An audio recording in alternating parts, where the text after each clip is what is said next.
지금 여기 와서 가만히 옛날을 돌이켜보니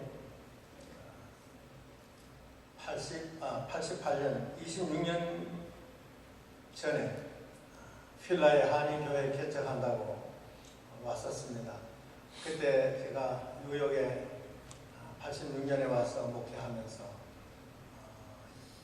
필라에도 우리 한인교회를 개척해야겠다고 26년 전인데 그때 와서 찍어놓은 게 이게 영문이었습니다. 그 후에 97년에 저희들이 와서 개척을 했습니다. 그리고 공식적인 창립 예배는 98년에 드렸습니다. 그 20여 년이 이제 다 되어가는데 그때 제가 목회할 때 계시던 분 몇 분밖에 없고 젊은 사관이 와서 그런지 젊은 분들이 많아졌어요. 할렐루야. 찬양대 찬양팀 감사드리고 이부교님 독장 감사합니다. 은퇴하고 나면 제가 은퇴한 지가 벌써 11년 됐습니다. 이 교회에서 7년 목회하고 은퇴했는데 11년이 됐습니다. 은퇴하면은 제일 많이 하는 게 축도입니다. 어디 교회 가면은 그 축도를 시켜요. 그래서 은퇴한 사관들은, 은퇴한 목사들이 순서 맡으면은 축도하는 걸로 알고 그래서 축도하고 내려가요. 다른 순서를 맡아도. 그런 말만 있는 게 아니라 제가 실제로 그런 분을 봤어요. 어떤 집회에서 장로 장립식 집회에서 권면의 순서를 맡았는데 권면하러 올라가서 권면은 하지 않고 축도하고 내려갔어요. 그래갖고 그날 그 장로 장립식은 축도를 2번 했어요. 그런 적이 있는데 그래서 제가 축도하고 안 내려가는 거는 아직 정신이 온전하다. 할렐루야. 그렇지 않으면은 축도하고 안 내려가면은 말을 길게 합니다. 그래서 했는 말도 하고 했는 말도 하고 옛날 이야기하고 그러다 보면 끝날 때가 한참 되는 거예요. 그래서 내가 오늘 저도 시계가 있었는데 시계가 없어졌네요. 그래서 맘 놓고 이야기해도 될 것 같아요. 저 시계 보니까 이제 12시인데 끝날 때인데 끝나면은 내가 너무 억울하죠. 아침에 2시간 반을 들어가고 해서 110마일을 다녀왔는데 좀 길게 해도 용서하시기 바랍니다. 몇 년 만에 여러분 강단에 섰는데 여러분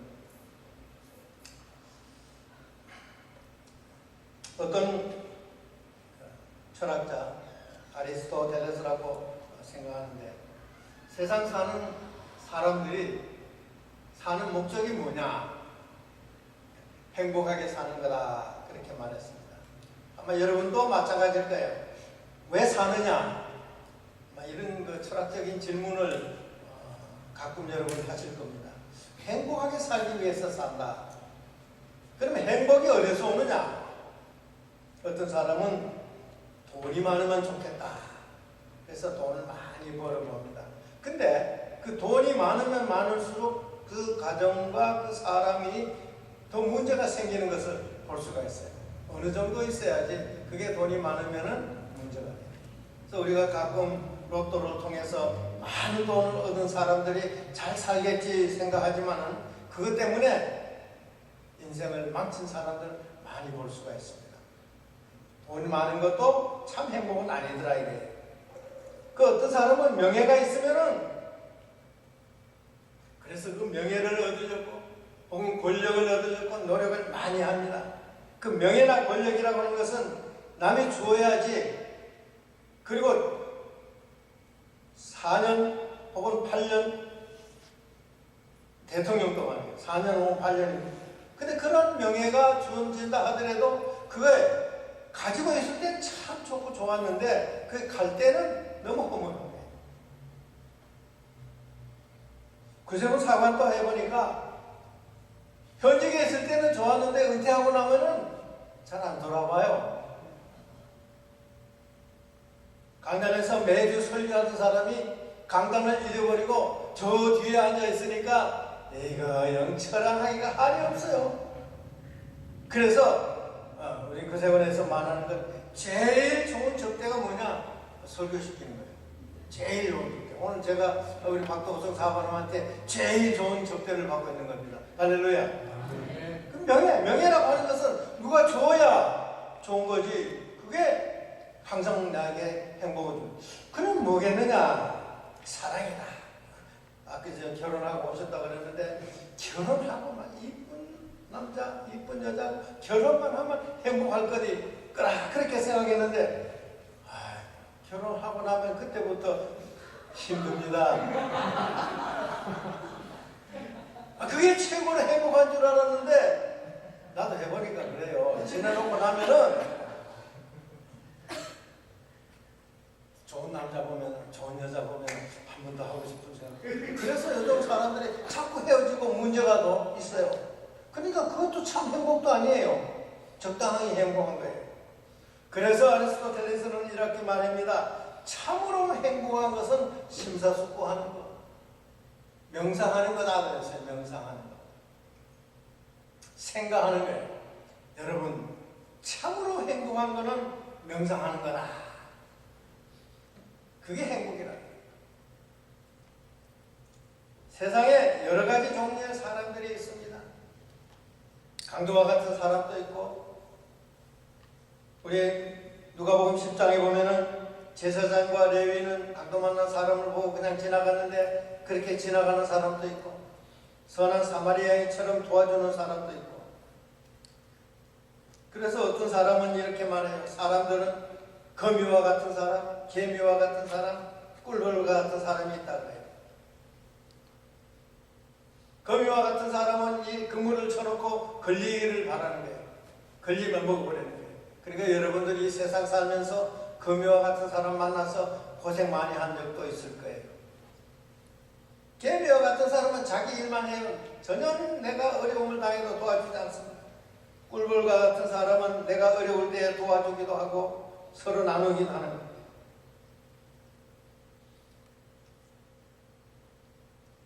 이 세 가지 종류의 사람을 이야기했는데 이것을 두 가지로 나누면 좋은 사람과 나쁜 사람, 유익한 사람과 유익하지 않는 사람, 웃음을 주는 사람과 울음을 주는 사람, 울게 하는 사람. 근데 이 세상에 사는 사람 가운데는 웃게 하는 사람이 있고 울게 하는 사람이 있어요. 오늘 본문에는 네 가지 사람이 나옵니다. 네 가지 사람이 나오는데 첫째는 복 있는 사람, 오늘 본문에 나오는 복 있는 사람, 그 다음에 악인이 나오고 죄인이 나오고 오만한 사람이 나와요. 네 가지 사람이 나옵니다. 근데 이 두 사람으로, 두 가지로 줄여보면은 선한 사람과 악한 사람으로 나눌 수 있어요. 시편 1편을 말하기를 많은 사람들이 행복과 불행, 형통과 불통, 그리고 선과 악, 이와 같은 두 가지 개념을 대조시켜서 설명한 말이다. 이 보상의 원리라고도 또 말합니다. 오늘 본문 말씀을 우리가 아까 읽으면서 들었습니다만, 의인은 번영하고 행복하고 형통하지만은 악인은 고통을 받고 망한다는 것입니다.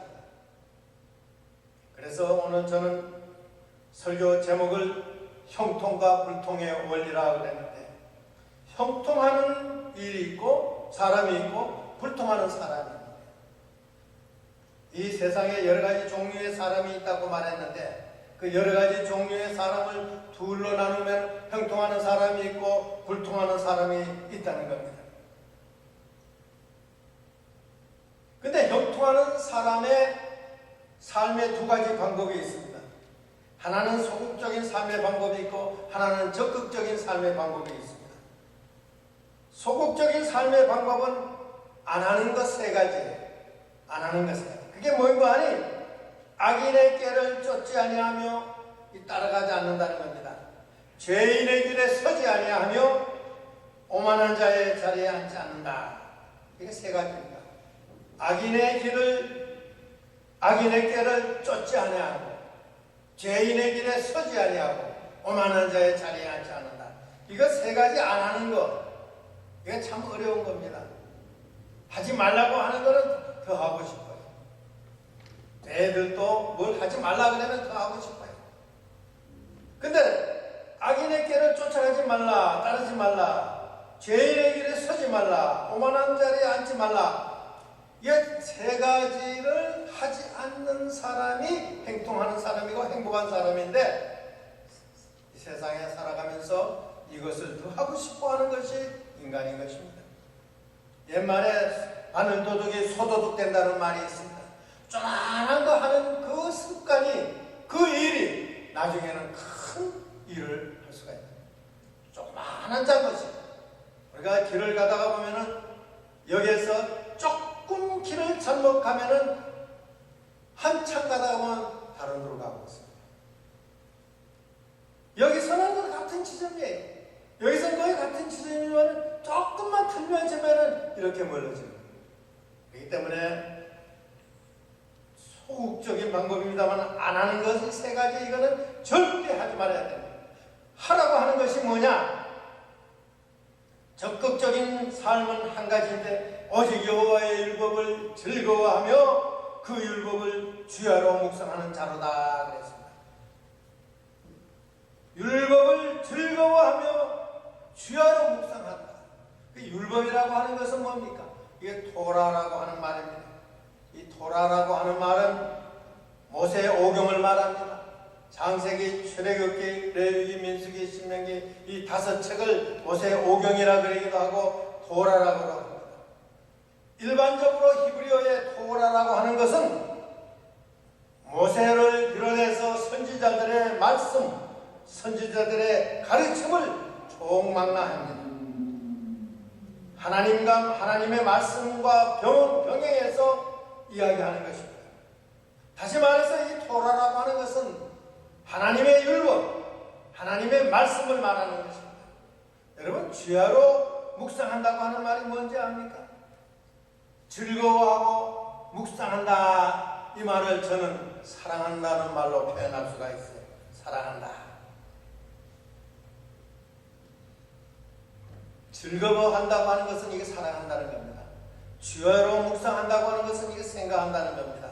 제가 아까 어떤 아리스토텔레스의 말이 묵상하는 것이 행복한다 그랬는데, 그 행복이라는 말, 묵상하는 게 행복이라는 말이, 그 묵상이라는 말이 이것과 연결이 되는 겁니다. 여호와의 율법을 묵상하는 것, 여호와의 율법을 생각하는 것, 여호와의 율법을 즐거워하는 것이 행복이라 이겁니다. 그럼 이것이 사랑이라고 그랬는데, 여기 젊은이들 많을 때, 젊을 때, 나도 젊을 때가 있었어요. 나도 젊을 때 내가 군대 생활하면서 토요일만 되면 교회를 갑니다. 교회 가서 만나는 처녀가 토요일 오후에 집에 와서 주일날 교회 가서 만났는데, 주일 오후에는 부대에 들어가는데, 부대에 들어가면은 그날 주일 저녁부터 시작해서 눈만 감으면 그 처녀가 보고 싶은 거예요. 이게 안 와닿죠? 그게 월요일날도 보고 싶고, 화요일날도 또 보고 싶고, 수요일날도 또 보고 싶고, 토요일날 부지런히 집에 가서, 제가 여의도 공군부대에 있었으니까, 집에 서대문에 있었으니까 뭐 가깝잖아요. 주일날 아침만 오기를 기다려요. 주일날 아침에 가서 그 쳐다보면 그렇게 즐겁고 또 즐거운 거예요. 지금까지 즐거운 거예요. 할렐루야. 여러분, 이 즐겁다고 하는 게 뭔가 아니, 사랑한다고 하는 겁니다. 만나기만 하면 즐거워요. 여러분, 그렇게 되기를 바랍니다. 그게 즐거워요. 하나님의 말씀이 그렇다는 겁니다. 이 세상에 잠깐 사랑하는 이를 만나는 것도 그렇게 즐겁고 아침 저녁으로 생각나는데, 하나님의 말씀을 아침 저녁으로 생각하면 그게 그 사람에게 행복이라는 겁니다. 여러분, 오늘부터 주님의 말씀을 사랑하고 아침 저녁으로 묵상하시기를 바랍니다. 그러면 반드시 여러분에게 형통의 축복이 올 줄로 믿습니다. 3절에 이렇게 말했습니다. 그는 시냇가에 심은 나무가 철을 따라 열매를 맺으며 그 잎사가 마르지 아니함 같으니 그가 하는 모든 일이 다 형통하리로다. 그랬어요. 뭘? 여호와의 율법을 즐거워하며 밤낮으로 아침 저녁으로 묵상하면은 모든 것이 형통한다 이겁니다. 그러면은 악한 사람, 죄인, 오만한 사람은 불통하는데 그 불통의 결과는 뭐냐? 악인들은 그렇지 아니하며 오직 바람에 나는 겨와 같도다. 그러므로 악인들은 심판을 견디지 못하며 죄인들이 의인의 모임에 들지 못하리로다. 무릇 의인들의 길은 여호와께서 인정하시나 악인들의 길은 망하리로다. 우리 구세군 교리 11조에 보면은 이렇게 고백합니다. 우리는 영원한 생명, 육체의 부활, 세상 끝의 총심판, 의인의 영원한 행복, 악인의 영원한 흥분을 믿습니다. 그렇게 고백합니다. 악인의 영원한 흥분을 믿는다고 우리가 고백합니다. 그러면은 우리가 여호와의 율법을 즐거워하면은 모든 것이 형통하는데 악인의 길에 서지도 말고 악인의 길에 앉지도 말고 악인과 따라가지도 말아야 된다고 하는 그런 결론에 도달하게 되는 것입니다. 저는 가끔 한국 TV를 자주 봅니다.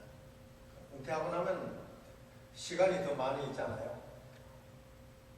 한국 TV 보면은 드라마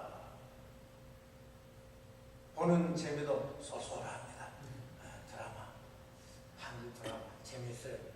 근데 대부분의 드라마가 악한 사람이 꼭 등장해갖고 나쁜 짓을 해요.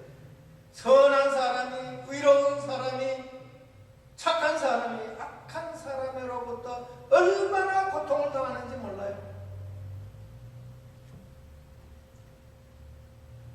그러나 걱정은 안 합니다. 왜? 끝에 가면은 그게 당하거든요. 100몇십 회까지 나가는데 언제 가서 그 악한 사람이 망하는 거 아니 110회 조금씩 그때 참 억울해요. 선한 사람이 좀 선한 결과를 보는 것을 좀 많이 보여줬으면 좋은데 그거는 2, 3회로 끝나버리고 악한 사람이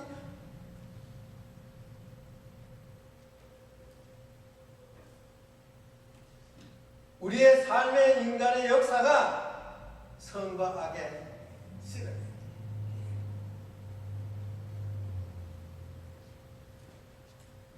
그렇기 때문에 우리는 이 형통과 불통의 원리가 뭐냐? 하나에서 같은 곳에 있어요. 성서 전체의 기록이 형통과 불통의 이야기라고 저는 봅니다. 형통과 불통은 한 가지에서 시작되는 겁니다. 여호와의 율법을 어떻게 생각하느냐, 거기서부터 시작합니다. 여러분의 삶이 지금까지 형통했다고 생각하든지 불통했다고 생각하든지 다시 한번 여러분의 선 자리에서 여호와의 율법을 보시기를 바랍니다. 그 여호와의 율법 그 자리에서 내가 어떻게 하느냐에 따라서 형통할 수도 있고 불통할 수도 있다는 것입니다.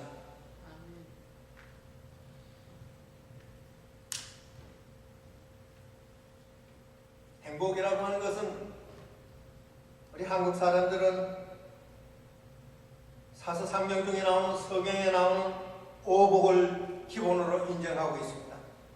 장수하는 것, 물질적으로 넉넉하게 사는 것, 몸이 건강하고 마음이 편한 것, 도덕을 지키기를 좋아하는 것, 남에게 선행을 베풀어 덕을 쌓는 것, 그 제명대로 살다가 편안히 죽는 것.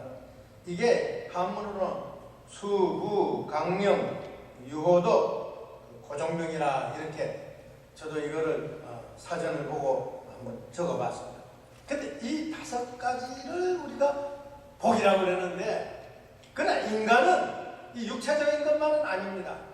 인간은 영과 혼과 육으로 되어 있습니다. 우리 구세군교리 10조에는 우리는 온전히 거룩하게 되는 것은 모든 신자의 특점이며 저들의 심령과 영혼과 육체를 우리 주 예수 그리스도께서 다시 오시는 날까지 완전하고 흠없게 지켜주실 것을 믿는다고 고백하는데, 우리 인간은 심령과 영혼과 육체라고 했어요.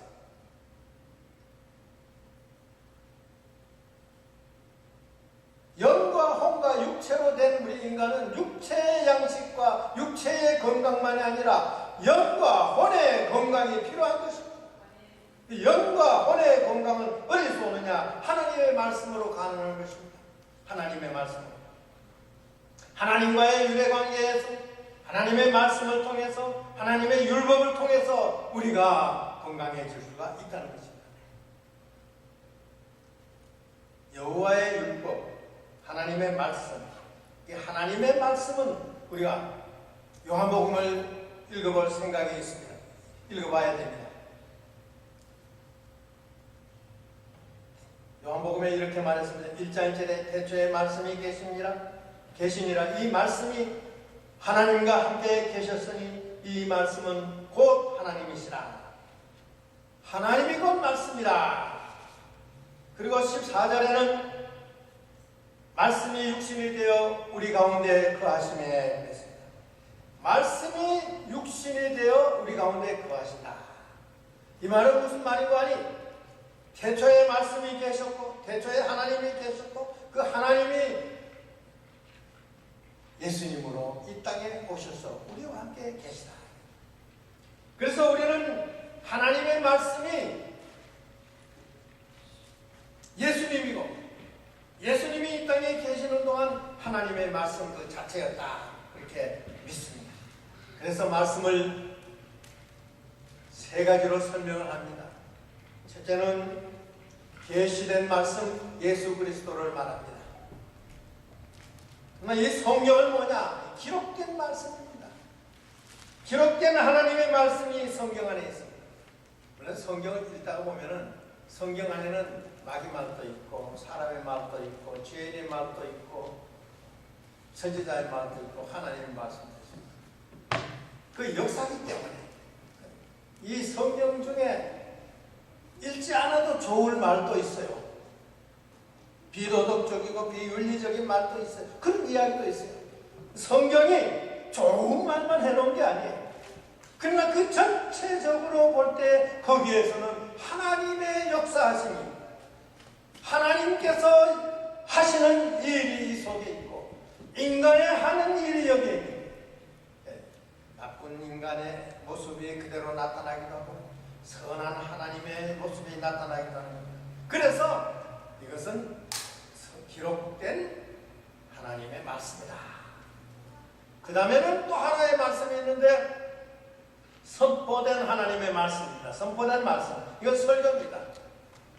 여러분 설교를 들을 때에 물론 제 사람의 이야기입니다만 사람의 말을 통해서 하나님의 뜻이 전달된다는 것을 믿어야 되는 것입니다.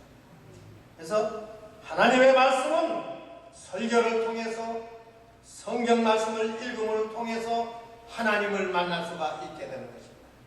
말씀이라고 했을 때는 3가지로 생각합니다.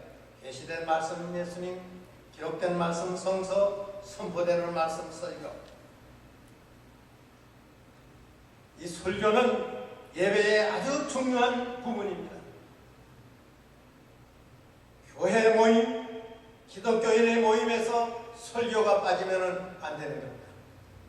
설교는 하나님의 말씀이기 때문에 우리는 기독교인의 모임에서는 설교가 아주 중요한 부분을 차지하고 있습니다. 여러분들 주일 예배를 강조하고 교회에서 모이는 예배를 참석을 강조하는 것은 뭐이고 하니 모여서 하나님의 말씀을 듣고 하나님을 만나가는 것입니다. 말씀을 통해서 만나는 겁니다. 그래서 주일 예배, 주일 순수하는 걸 아무리 강조해도 그거는 부족한 것입니다. 아이고 좀 바쁠 때, 좀 더울 때 적당히 좀 하지 뭐. 매일 똑같은 설교 듣는데 매일 교회 오라 그래도 매일 무슨 새벽기도 무슨 집회 무슨 집회. 아무리 강조해도 하나님의 말씀은 부족한 겁니다. 그래서 즐거워하고 사랑하고 밤낮으로 묵상하라고 그랬잖아요. 그러면은 그게 하나님께서 축복해 준다는 것입니다. 예수님께서는 이 땅에 오셔서 많은 사람들을 구원해 주시고 죄 가운데서 용서해 주셨습니다. 예수님께서는 율법을 완성시키기 위해서 오셨다 그랬습니다. 마태복음 5장 10절 내가 율법이나 선지자나 폐하러 온 줄로 생각지 말라. 폐하려 온 것이 아니요 완전케 하려 함이로다. 야고보 선생 같은 분은 이렇게 말했습니다. 자유하게 하는 온전한 율법을 들여다보고 있는 자는 듣고 잊어버리는 자가 아니요 실행하는 자니 이 사람이 그 행하는 일에 복을 받으리라 그랬습니다. 야고보 1장 25절. 하나님의 말씀인 성서를 이해하고 믿는 것이 중요하다는 겁니다. 하나님의 말씀을 좀 열심히 읽어야 될 텐데 여러분 읽어야 된다고 하고 성경을 들기만 하면은 질려서 너무 많아서 질려서 그냥 덮어놓습니다. 오늘 아침에도 성경을 읽으려고 들었다가 어디부터 읽어야 될지 모르니까 그냥 덮어놓습니다. 오늘 저녁에도 그렇게 합니다. 그러다가 보니까 일주일이 지나고 주일 아침에 문지 털고 교회 왔다가 좀 읽어야지. 이거 어디서부터 읽어야 될지 몰라요. 너무 많으니까. 그래서 성경을 안 읽고 그냥 좀 덮어놓습니다. 그러나 여러분 제가 성경 안 읽고 아는 것 오늘 가르쳐 줄게요. 안 읽고도 아는 것. 성경은 말씀은 뭔가 아니 하나님께서 세상을 창조하시고 보존하시고 통치하시는 이야기입니다. 아주 간단하잖아요. 하나님께서 창조하시고 통치하시고 보존한다는 거예요. 우리 구세군 교리 2조에 보면 이렇게 고백합니다. 우리는 유일하시고 완전하신 하나님만이 만물의 창조자, 보존자, 통치자이시며 예배의 참 대상이심을 믿는다. 성경은 뭐 이렇게 큰 거 뭔가 했더니 간단하네. 간단하잖아요. 창조하시고 통치하시고 보존하시는 이야기, 그 이야기, 하나님의 이야기. 두 번째, 성경에서 우리가 아는 것은 하나님께서 창조한 인간이 하나님의 말씀을 순종하면은 복 주고 불순종하면은 복 안 주는 거예요. 그 이야기예요, 여기. 순종하면 축복하고 불순종하면은 축복 안 하는 거예요. 하나님께서 불순종하니까 하루는 그냥 홍수를 내려서 다 몰살시켜버렸어요. 다 몰살시켰어요. 근데 가만히 보니 한 가정은 말씀을 잘 듣고 순종하고 그것만 살려줬어요. 거기 노아 가정이에요. 그게 그런 이야기가 있어요. 그래서 여러분들이 이제 이 이야기를 성경을 통해서 어떤 사람이 법 맞나 궁금하면 읽어보세요. 순종하면 불순종하면은 물로도 심판하고 불로도 심판하고 어려움을 주는 거예요. 말씀을 순종하기만 하면 사자굴에서도 건져주시고 불구덩이에서도 건져주시고 이게 이 말씀이 여기에 있는 거예요. 왜 별천하게 여러분 말씀 순종하면 축복하고 불순종하면 벌 받는 거예요. 그게 이 이야기. 그리고 여기서는 예수님이 이 세상에 오시겠다고 구약을 쭉 읽어보면 예수께서 온다는 이야기. 신약을 쭉 읽어보면 예수님께서 오셔서 어떻게 지나셨다고 하는 거예요. 마지막에 가서는 예수님이 다시 올 거라. 간단해요. 간단해요. 근데 예수님께서 이 세상에 3년 계시다가 가시면서 하시는 말씀이 성령 보내주시겠다 했어요. 그 내 이야기 아니에요. 성경의 이야기예요. 성경. 그래서 예수님이 부활하신 후에 50일째 예수님 말씀하신 대로 성령이 강림했습니다. 그래서 성령 강림 주일은 예수님 부활하시고 50일째 되는 주일이 성령 강림 주일. 성령이 오신다. 그럼 진짜로 오셨나? 오셨어요. 사도행전 2장에 보니까 예수님께서 말씀하신 대로 성령이 오셨더라고요. 오셨어요. 사도행전 2장에 성령께서 오셔서 성령이 충만할 때에 그 자리에부터 그날부터 교회가 시작해요. 교회가 뭐냐? 모이는 거예요. 모이는 거. 에클레시아. 전부 다 모이는 거예요. 이 모이는 게 교회예요. 두세 사람이 모이고 20-30명이 모이고 200-300명이 모이고 2-3,000명이 모이고 몇십만 명이 모이고 모이는 게 교회예요. 이 교회가 모임이에요.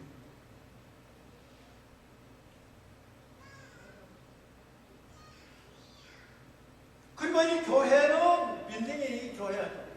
이거 빌딩이 교회가 아니에요. 제가 26년 전에 여기 와서 이 동네로 돌아다니며 오가 쪽으로 이쪽으로 돌아다니며 보니까 한국 분들이 여기 많다고 그래요. 그래서 이 교회가 한국 사람들이 오기가 좋은 곳이라고 그래요.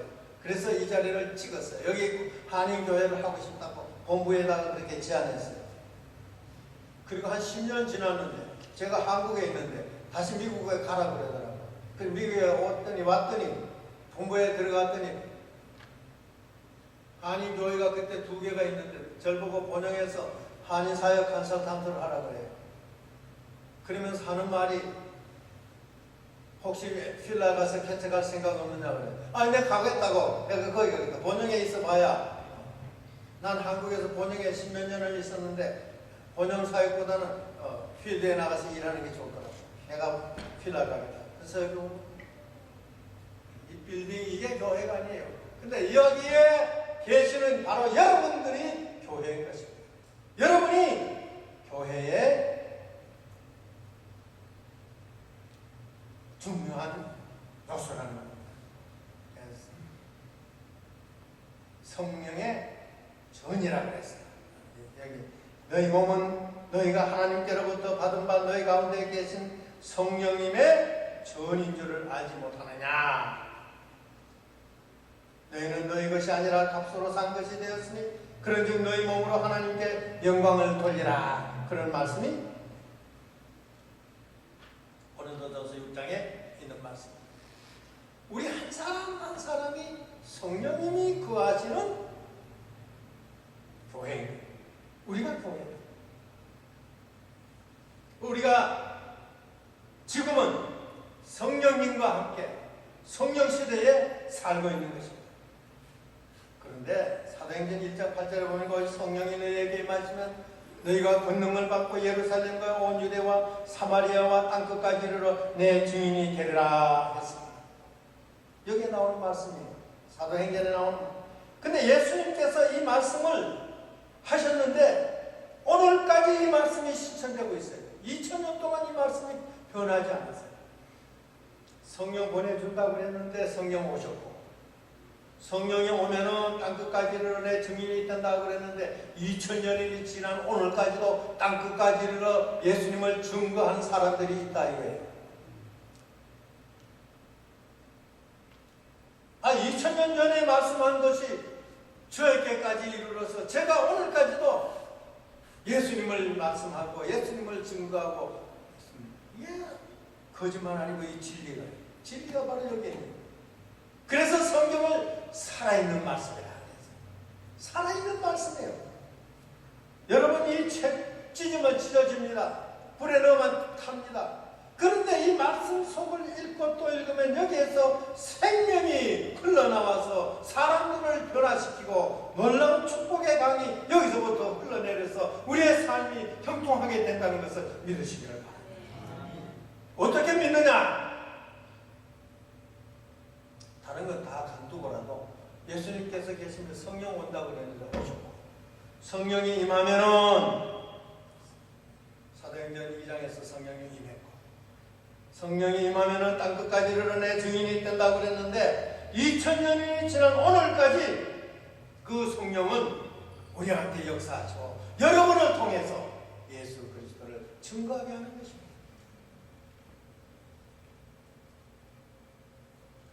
성령을 믿는 자들에게 은사를 주십니다. 고린도전서 12장 8절 이하에 보면 어떤 이에게는 성령으로 말미암아 지혜의 말씀을, 어떤 이에게는 같은 성령을 따라 지식의 말씀을, 다른 이에게는 같은 성령으로 믿음을, 어떤 이에게는 한 성령으로 병 고치는 은사를, 어떤 이에게는 능력 행함을, 어떤 이에게는 예언함을, 어떤 이에게는 영들 분별함을, 어떤 이에게는 각종 방언 말함을, 어떤 이에게는 방언 통역함을 주셨다. 이게 전부 다 이 은사를 잘 읽어보면은 몇 가지로 나눌 수가 있습니다. 말씀하는 은사와 봉사하는 은사. 고린도전서 13장에는 제일 큰 은사가 뭔가 사랑이라고 가르쳐져 있어요. 사랑. 여러분들이 이 땅에 살면서 예수 그리스도를 믿었을 때에 성령께서 여러분에게 은사를 줬습니다. 여러 가지 은사를 연구하시는 분들에 의하면 19개서부터 26가지 은사가 있다고 해요. 여러 가지 은사 중에서 여러분은 1개 혹은 2개를 받았어요. 어떤 분들은 방언의 은사를 받고, 어떤 분은 봉사의 은사를 받고, 어떤 분은 기도의 은사를 받고, 어떤 분은 사랑의 은사를 받고, 여러 가지 은사를 받고. 그럼 어떤 것이 최고냐? 다 똑같은 겁니다. 똑같은 거예요.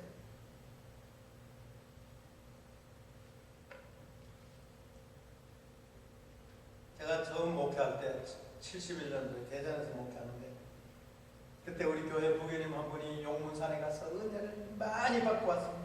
용문산에 그때 나온 목장로가 열심히 할 때 그분이 와서, 제가 목회 초년생이니까 공부하고 이제 금방 사관하니까 몇 달밖에 안 했으니까 이게 뭐 하는 게 시원찮아서 이분이 날 붙들고 뭐 은사가 어떻고 뭐 은혜가 어떻고, 아이고 그래요. 그래서 부교님, 저도 큰 은사를 받았습니다.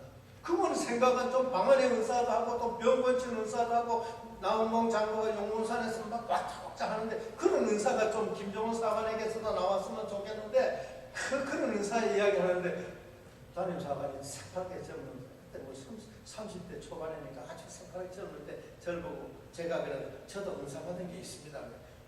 이분이 깜짝 놀랐어요. 아니 우리 사관님은 뭐 방언도 안 하고 말이야, 뭐 병도 못 고치는데 무슨 은사를 받았을까? 저요, 설교하는 은사 받았습니다. 설교하는 은사도 있거든.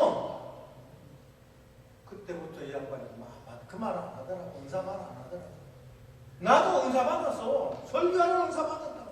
담임 사관이 설교하는 사람이지 은사 받았다고. 그래갖고 그분하고 관계가 아주 좋았습니다. 그럼 나도 방언의 은사, 그 당시에 방언의 은사도 안 받고 병 고치는 은사도 없었지만 하여튼 우리 담임사가 또 은사 받았대. 무슨 은사? 설교 은사 받았다. 은사는 여러 가지입니다. 왜 은사를 줬느냐? 은사의 목적이 나옵니다. 성도를 온전케 하며 봉사의 일을 하게 하며 그리스도의 몸을 세우려 하십니다. 에베소 4장 12절에 나오는 말씀입니다. 은사를 왜 줬는? 여러분들이 다 은사를 받았어요. 여러분 교회 안에서 세상에 살면서 똑같은 일을 하는 분이 없어요. 조금씩 다르게. 그래서 그게 전체가 조화되어서 하나의 교회가 이루어져 가는데, 그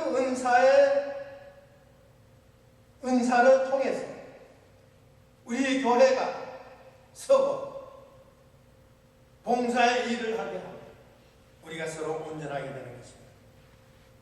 우리가 로마서 12장이나 에베소 4장에도 보면 은사의 목록이 나옵니다. 뿐만 아니라 성령께서는 은사를 줄 뿐만 아니라 그 성령의 사역을 통해서 우리로 하여금 성령의 열매를 맺게 합니다. 제가 조금 이야기 오래 한다고 했는데 이제 곧 끝날게요. 언제 또 제 이야기 드리겠어요. 여러분 성령의 열매 여러분 갖고 있나 한번 찾아보세요.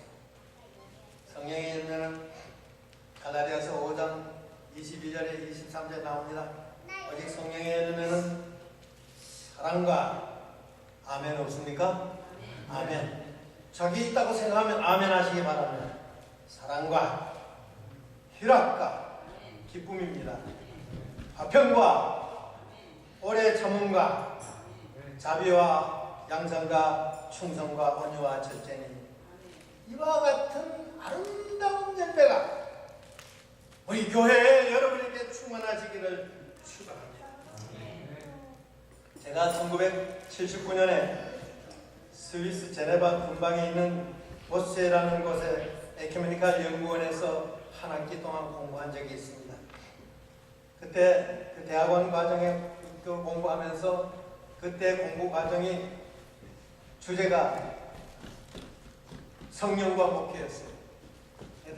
전 세계에서 온 한 50명, 한 60명 정도 되는 목사들 혹은 대학교 교수들 뭐 이런 사람들이 모여서 한 학기 공부를 했는데 각각 성령과 목회에 대한 연구를 하는데 저는 그때 공부를 하는 논문 제목이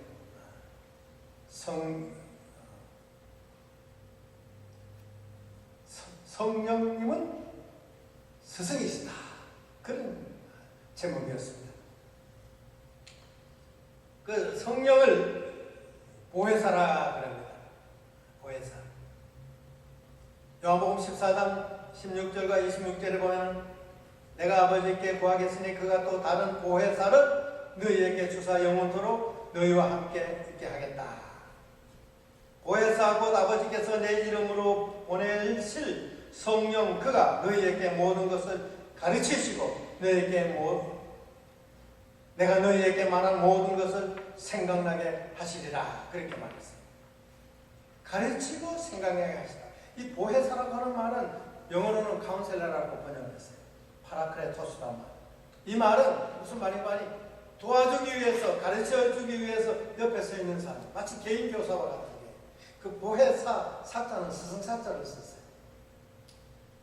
저는 오늘 여러분 보혜사, 여러분의 성령님이 여러분의 개인 교사와 같이 여러분 옆에 계십니다.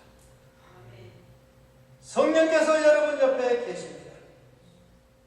성령님은 여러분에게 하나님의 말씀을 이해하게 하고 받아들이게 하고 성령님께서 여러분 마음속에 이 말씀을 순종하게 도와주실 줄로 믿습니다.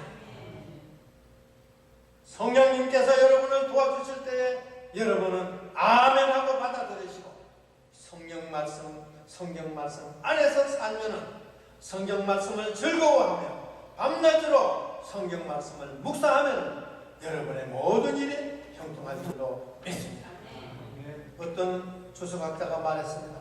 참 행복은 인간 자신이 궁리에서 어떤 방법에서 나오는 것이 아니라 하나님의 계시된 뜻 안에서 발견되어지는 것이다. 다시 말해서 하나님의 말씀 안에서 그 성경에서 태어나고 성경에서 지도받고 성경으로 양육되는 크리스찬이 참으로 행복하다. 그렇게 말했습니다. 저는 지난해 12월 마지막 날 송구영신 예배에서 성경 구절을 하나 뽑으라 그래서 뽑았는데 이 말씀이 빌립보 4장 13절 말씀인데 내게 능력 주시는 자 안에서 내가 모든 것을 할 수 있느니라 이 말씀입니다. 그래서 제가 이 말씀을 보고 가만히 생각해 봤어요. 이 말씀이 진짜인가? 진짜예요. 제가 오늘까지 구세군사관으로 33년, 은퇴하고 11년,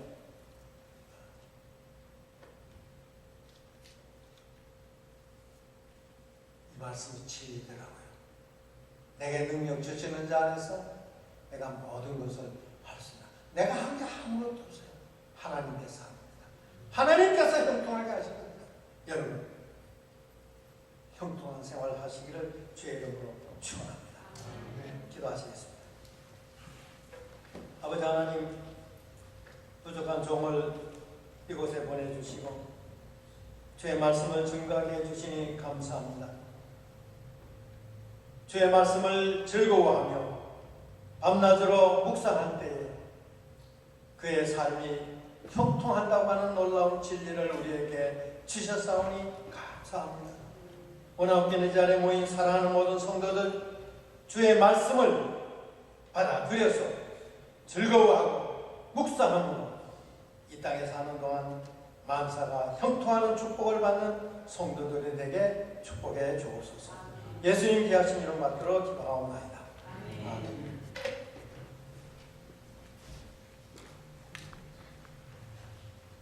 거룩한 말씀 감사합니다.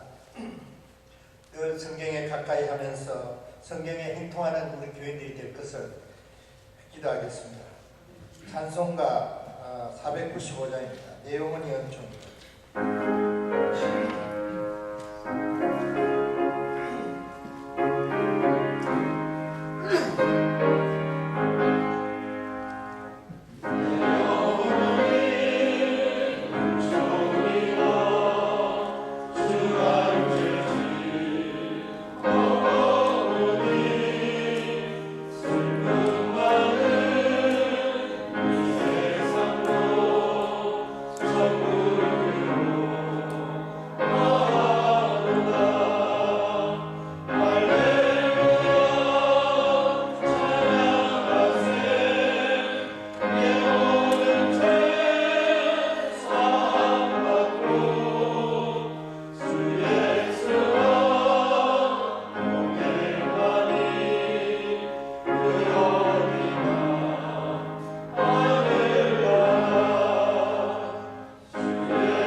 축도하심으로 예배를 마치도록 하겠습니다. 이제는 교회 머리 대신 우리 주님 예수 그리스도의 은혜와 하나님의 극진하신 사랑하심, 오늘도 우리 안에 함께 하시고 역사하시는 성령님의 감화 감동 교제하심, 오늘 하나님의 말씀을 듣고 형통하는 삶 살기로 다짐하는 사랑하는 모든 교우들과 교회 후에 지금부터 영원토록 함께 하시옵기를 간절히 축원하옵나이다. 아멘.